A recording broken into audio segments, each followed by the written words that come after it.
I'm Jennifer Angel. These are your stars, Virgo. Now, you have Mars in your sign still, and it does have an opposition this week with Saturn. Now, Saturn is known as the planet of restrictions, boundaries, but, I like to think that it's the planet of permanency as well. What happens under a Saturn influence, stays there. It's like you're building the foundations. However, it is an opposition, so it does bring with it certain challenges. And it's in your sign, and it's affecting like anything that's a more of a official area, or for instance, if you're dealing with people of authority, I wouldn't be digging your heels in right now. Okay, you want to sort of step back and just listen and learn rather than step in and be too forthright.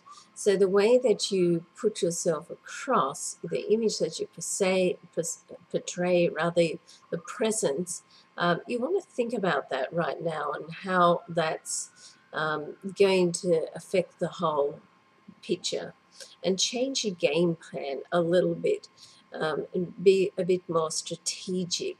And that's generally your stance anyway, Virgo, but there is a full moon this week as well, so throw a full moon into the mix, and anything can happen. It's sitting in your area of public and media as well, so and all about communication and commerce. So you want to be like a little careful this week of how you approach things. But the good news is, if you can just trust your instincts, and I think that's really what you need to do, is just trust your instincts, because you do have Venus sitting there in your solar 10th house of career and business. Now, this represents partnerships and brings along good partners. Now, there's also a very nice connection between Mercury and Venus this week on the 4th.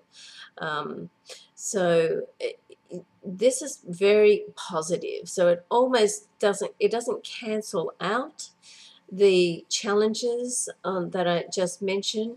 But what it does, if you can work with those challenges, and Venus will put you in front of the right people, the people that you need to connect with, almost like magic, the right time, right place type thing.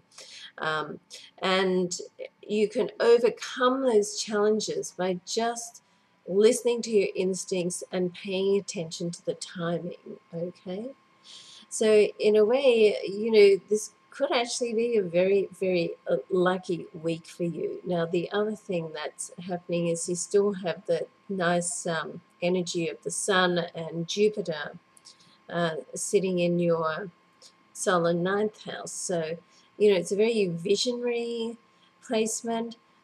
Anything to do with overseas, or in a grander plan, or just simply you having a grander vision, can all come together. So it's a very interesting week, a very interesting time for you, and there's quite a few, I probably mentioned this last week, there's quite a few very positive, powerful aspects happening in May. So what you're doing now is certainly setting the foundations, okay? So tread carefully, but keep going forward.